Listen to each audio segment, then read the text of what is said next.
The guaranteed values, are they important? Well, the answer is definitely yes. But how important? Have we ever heard, whether we are in the industry or we were told by someone in the industry when we're considering a policy, oh, don't worry about the guaranteed values. That's the absolute worst case scenario. If that happens, we're going to have bigger concerns. So we don't even want to look at them. We definitely want to look at them because it does tell us if the policy was designed properly, and it also shows us an absolute worst case scenario. What will the policy look like? Will my value continue to appreciate? I want to make sure that that always happens, because when we work with banks and corporations, when we work with a CFO, they are looking at the guarantees for a reason. They're not going to take some agent's word for it that, oh yeah, based off history. No, show me the guarantees and the non-guarantees. Be transparent and make it convenient. All right, so is it important? Well, yes, in caps. What it allows us to do when we look at a cash value life insurance policy is stress test the policy design. We talk about the 10/90 split, different ratios, how to minimize your premium, maximize your PUA rider to beef up the cash values. Well, when looking at the guaranteed values, you will find 100% of the time a lower premium gives you more money in cash value. There's no way to overcome that. So stress testing the design, I can see how long can I pay it for a long period of time or short period of time, and will it mech in any situation? We're going to look at an example here, but in particular around the mech testing, what I have seen over the years is a lot of times people buy policies, say 5 or 6 years ago, say 10 years ago, based on a company's present dividend rate at that time. Now, dividends have declined over the past 10 years with just about every company. When that happens, the mech testing is different, especially when you pass the 7th year and that mech limit resets. What has happened, people have bought policies, and on the basic illustration, the current values told them that they would not mech. The guaranteed values did state something different, but those weren't shown. So now as dividend rates come down, what we see happen is individuals run into a mech if a policy was not properly designed.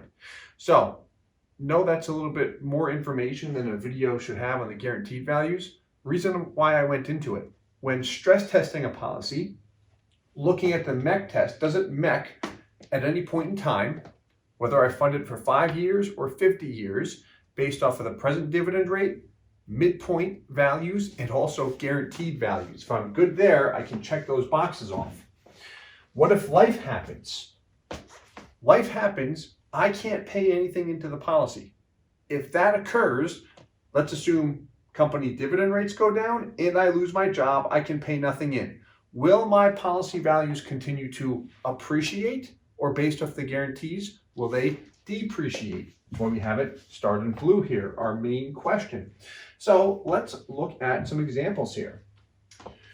We have a 40-year-old male paying in $100K a year.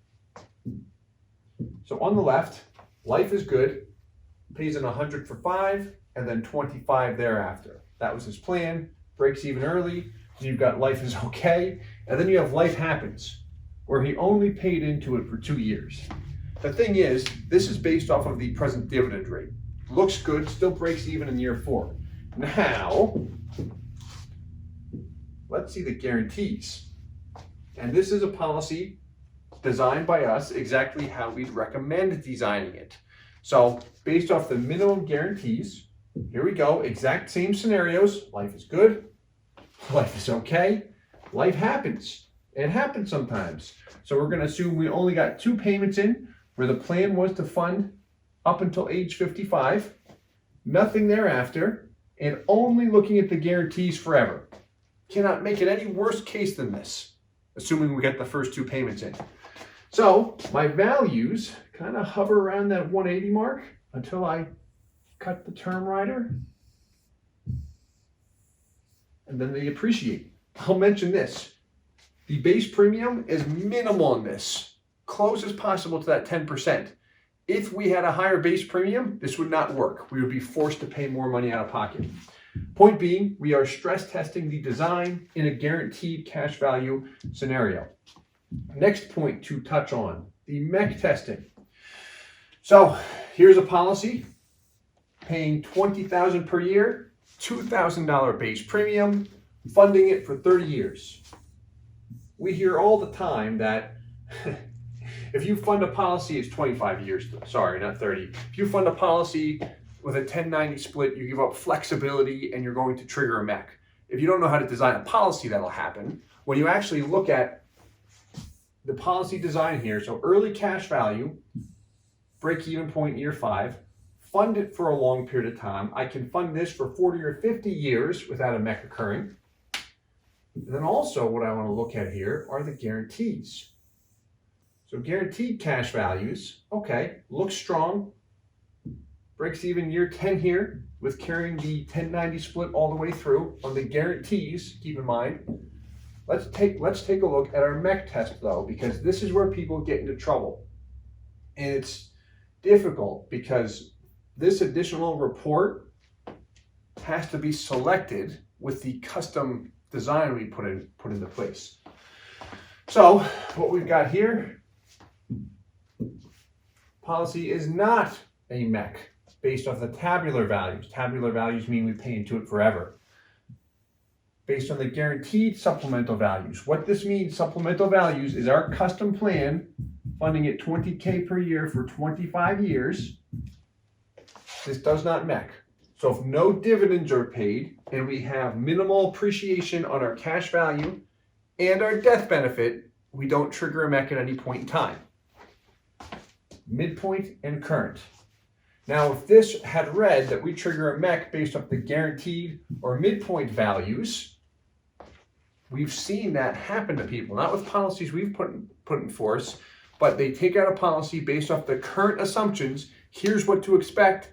Life happens, dividend rates go down, the agent didn't know, it's not their fault necessarily, and then that's where a mech can happen. The client's told, hey, you got to stop paying into it early because a mech will occur now. Okay, how do we prevent it? We got to analyze that up front. So I'm going into a lot more detail with the topic of the video. Are the guaranteed values important? Well, yes, definitely.